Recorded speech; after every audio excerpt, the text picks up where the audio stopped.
Hello, everybody, and welcome back to another exciting immigrant story from the United States and another great topic and information. If you would like to move to the United States, the best options, visa categories, how you can do things quickly, etc. Also, for immigration to the United States, of course, one question that always came up, and it is really hot. It's a hot topic. Is about, wait a minute, Bernard. What happens if, imagine that case, you received a visa, you got your sponsorship, you moved to the United States, you started working, no matter what category you have, and then for all of a sudden, you get laid off, or even worse, you get fired or whatever, for what reason, or you quit your job and you say like, I'm done and I don't want to work for this company anymore. What happens in this case? Boom, right here, right now at goUSA.live. I'm explaining everything to you and from experience, I can tell you what you have to expect, what you have to be prepared for, and what the reality looks like. So imagine or not, it also happened to me, and it's definitely not the nicest or easiest thing, because you really need to think ahead. You need to plan. If you think about this already, that you have like mixed feelings about the position you have, etc., and you really need to be aware of this situation. So what's happening? First of all, let's say you got a visa. It doesn't matter if you're on an H-1B or if working authorization, you have a J-1 visa, trainee category or whatever, right? If you lose your job, no matter what, it really doesn't matter. If you quit, if you get laid off, if you get fired, it doesn't matter. Then obviously you have to leave the United States of America within 4 weeks. That is hardcore policy. What does it mean? Now listen very careful. It is really very brutal, and it shows how the dependency works, how powerful actually the sponsor is in this position, because any company knows, any sponsor knows, if they are going to lay you off, if they drop it, basically your right to stay in the United States is also gone.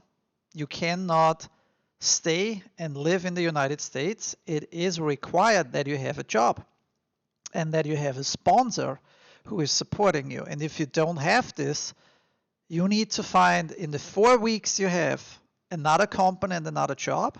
So that's rule number one, or you have to leave the United States.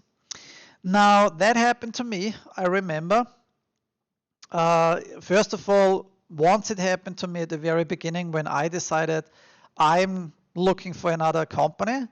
So if you didn't hear my story yet, what happened at my first company, and the lawyer was not able to give me the right visa applications or the right path, and that lawyer really sucked. And I was told, like, after 16 months or whatever, like, look, I don't have the qualifications. I have to pack my shit and move back to Europe.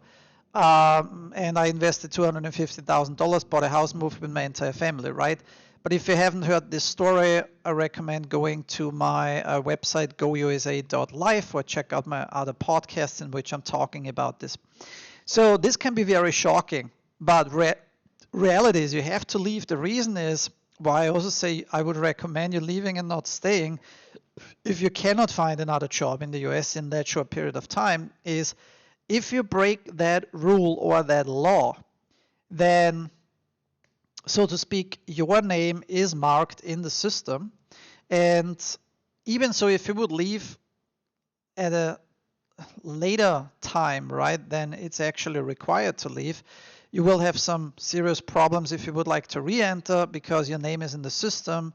And once you try to fly back or whatever, they basically will bounce you back and say, like, wait a minute, we have a problem here because, you followed not the rules, the policies, or the law, and that's why you are done. You cannot re-enter, even if you would have other job opportunities in the US. So what it really means for you is it's a tough situation.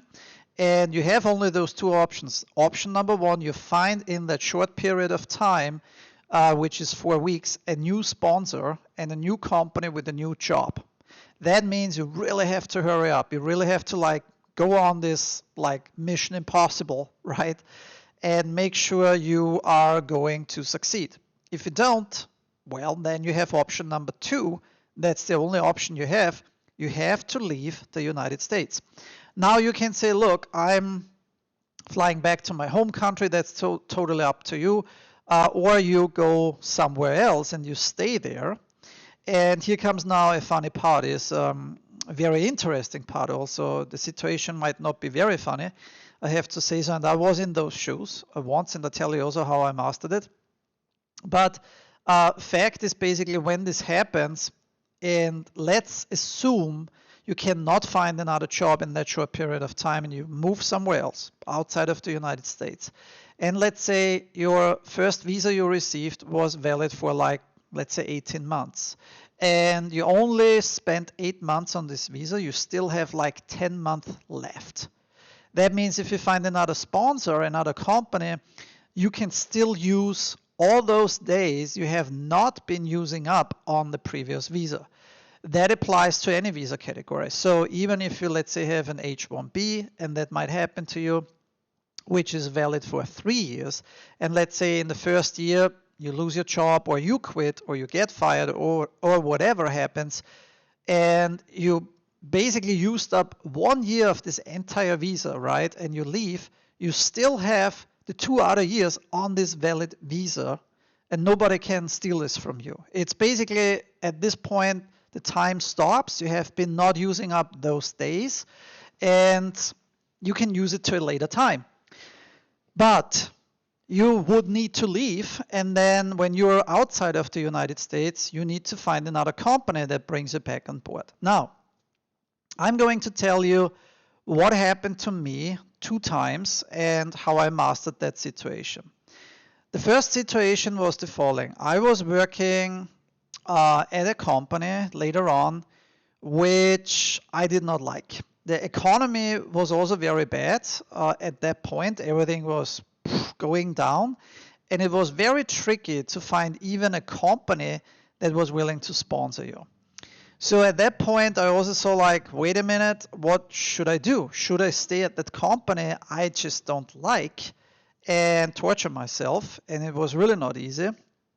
And also the location I have been, it was in an area I really didn't like very much. And so I said like, okay, do I go through this torture? The company didn't want to let me go. The company didn't say anything like, hey, we don't want to keep you, whatever. They have been happy that they had me on board because I brought the knowledge to the team, but I was unhappy. I was like, no way. And at this point, I wanted to find other opportunities in the United States, but economy was so bad and I was not able to get anything. Like really, it was almost a curse. I felt like, how can that be? Because usually I don't have any problems finding a job. But when the economy was so down, like there was no company that wanted to hire anybody at that time. So for me, there was then one solution left. Basically, I had 2 options. I stay and go through this torture, but I said, no, I don't want to do that. You know, I'm not like, this is in the first place why I also wanted to change my life, because I want to have a better life. But unfortunately, in a very short period of time, that company I was working for turned out to be, well, not a great fit for me.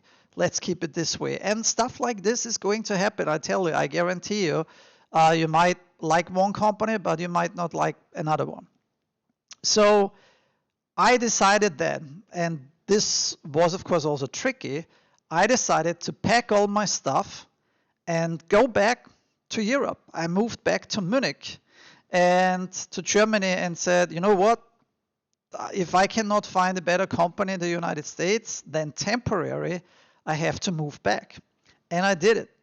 So you have to keep in mind when you cancel everything, you signed up a lease, or you have a house, you might consider selling it, or you might, consider renting it. You have a car, you have all those other assets. That's very pricey.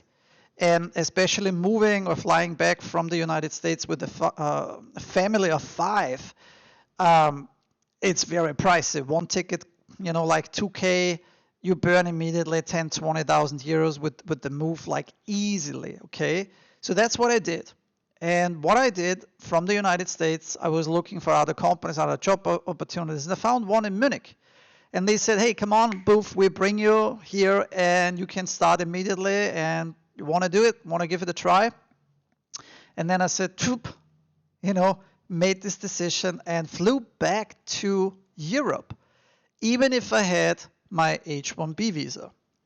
Now, I knew, of course, that my visa, the time I did not spend, is not gone. And I also knew, like, well, it's not my best option right now, or the thing I really wanted to do, but what can I do? There is, you have to always evaluate what's the best situation. So what I did was brutal. I took my whole family. That was after, I think, 3 years then, and we bounced back. When I was actually back in Munich and I was visiting friends in Austria, so everybody said, so what are you doing here? Why are you here? I thought you're in the United States, or you don't like it there, you didn't like it, or you didn't make it, or whatever, right? But I didn't even try to explain, because when you are in this position as an immigrant, people don't even know. They don't even know requirements or how tough or rough it can be. And if you follow the rules, and the policies, what the government is telling you, of course, that you are not red flagged at any point, then it can be very, very tough. So I told everybody, like the truth. I said to them, I couldn't find any better opportunity at this point because economy was hit, and I just did what I felt temporary was also the best for my family. So everybody was like, what the hell is going on? But anyways, when I was in the United States, and this is very important for you, I guess, for any immigrant, whatever visa you have to understand that whatever visa time you obtained before, you can keep it and it's not lost. And so I had another 2 years on the first H-1B visa. And when I was basically in Munich, I also realized very quickly I had a big reason why I moved to the United States. And I was shocked by, again, I was already used the American way of life. I was used the taxation and the benefits, like, or the salary, right?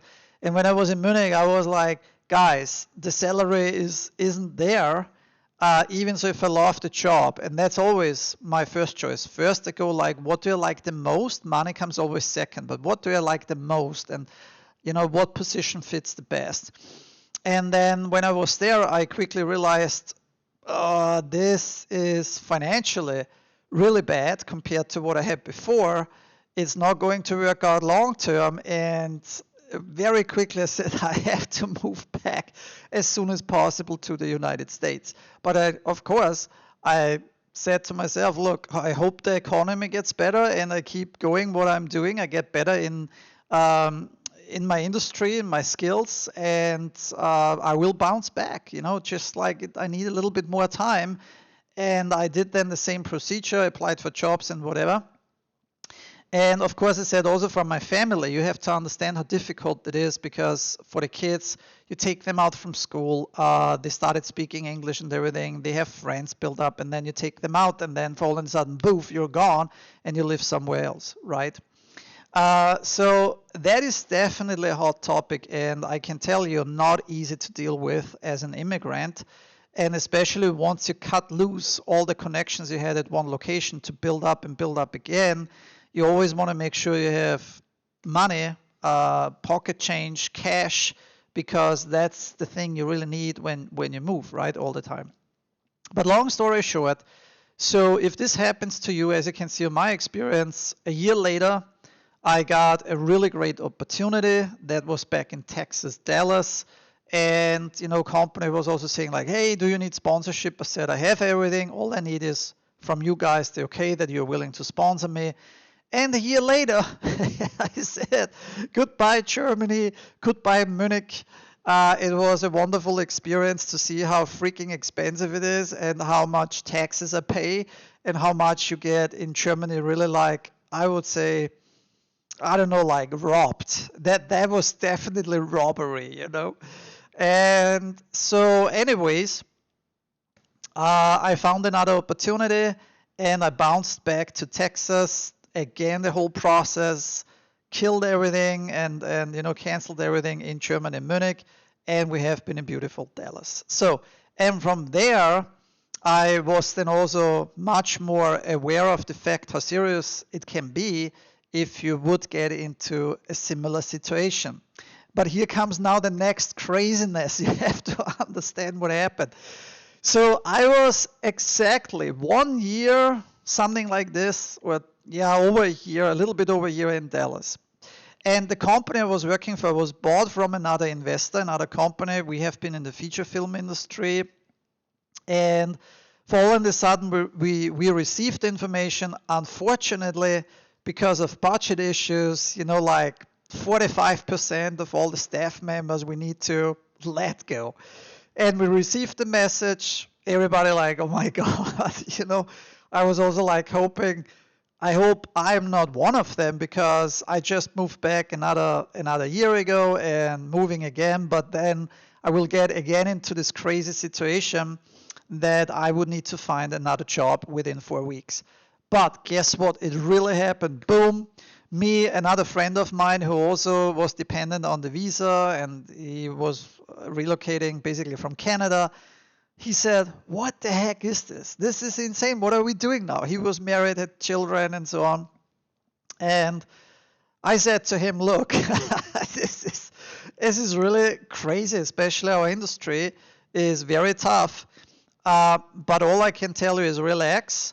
And what I think is economy is now much better and we will be able to find other opportunities. So we have been, getting home, getting back on our feet, writing applications, networking, finding other opportunities.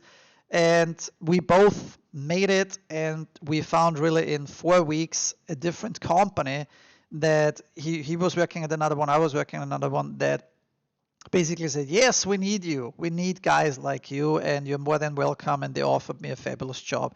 It was actually a really fantastic job. It was for a boutique studio back in Venice Beach and it was a great experience.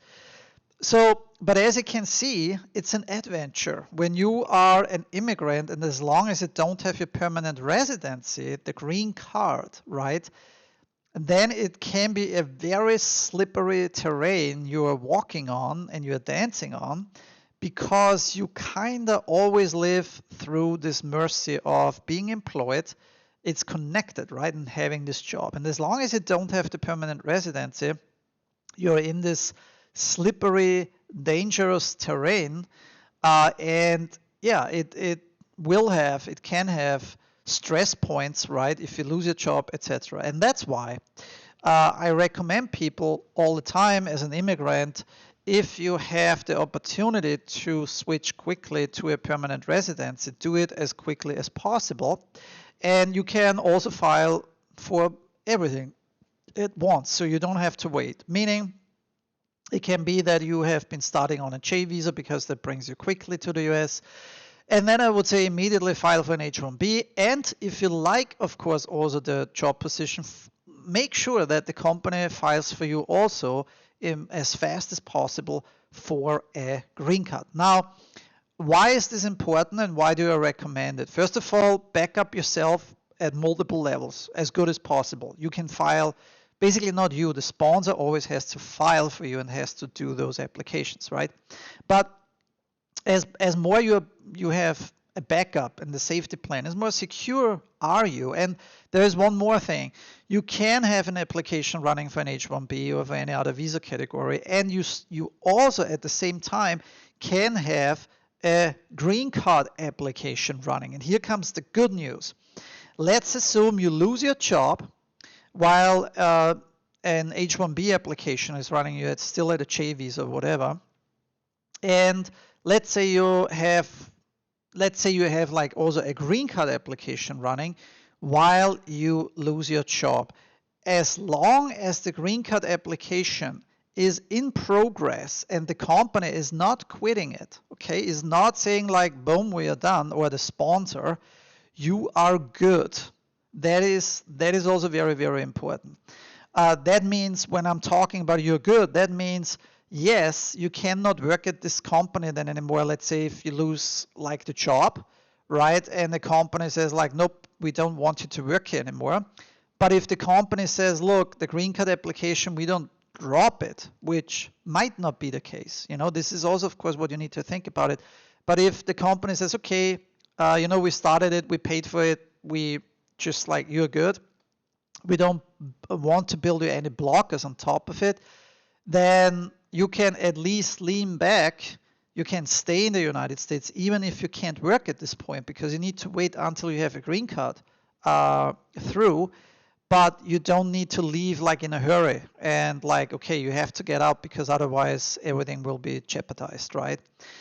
So very, very important. And I would have other fantastic stories to tell you. One quick, very short, also a friend of mine was a CGI artist. He lived in Canada, and it was really bad. It was really bad. It was that company I was also leaving on my own. And what happened was that the other artist from Canada was also dependent on the visa, but also on the green card application. And it was really strange because like he wanted to be there, he wanted to stay there, and his green card was already gone through everything, and the company only needed to sign at the very end. So he was waiting already for like 1.5 years. And at the very end, like 2 weeks before, like they just needed to sign it, they said, you know what? We changed our mind. We don't want you to have you here anymore. And they laid him off. And at the same time, they also said, sorry, we don't want to sign anymore your green card. And it was already done. So this was the worst experience I've ever seen. But that also brought up some goosebumps and was a big reminder how dependent you will be from a sponsor, because of course they hold all the power, right? And I felt like this was really very, very unfair to this poor guy and his family. And he had to move back to Canada. There was no more other option. But here comes karma, right? What I wanted to tell you how it ended. Can you believe it? He always played in the green card lottery. And believe it or not, he won the green card in the lottery. And then a year later, he moved back to California. I was visiting him in Manhattan Beach, and we laughed about it. But it is, as you can see, crazy stories. Immigration, I have to say, so can be very tough. It is something where you need to have a thick skin, you need to be smart, you need to be driven, you need to fight for your stuff, and you need to be also, I think, good in negotiation and understanding in what situations you can get to. Okay, that's very, very important. But anyways, I hope that this kind of like craziness, what I did also with my entire family, is explaining you a little bit in what situations you can really get in the practical life, right? I mean, that's what it all matters. And if you don't know me yet, if you didn't subscribe to my podcast, please do so now. You find all my other podcasts and YouTube videos, and my channel, of course, also on my website, which is goUSA.live.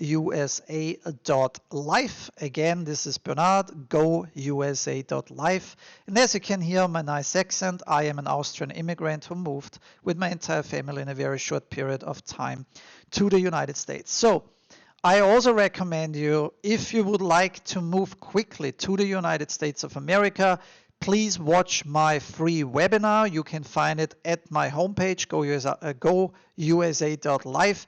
You can just sign up with your email, and your name, and you get immediately the link sent to this webinar. Take your time. It's 1 hour, but it clarifies a lot of things, and I'm going to explain in a very easy way how I moved with my entire family in a very quick and easy way to the United States with no special education. As you know, I'm a graphic designer, so I do computer graphics. That's about it. So nothing crazy, right?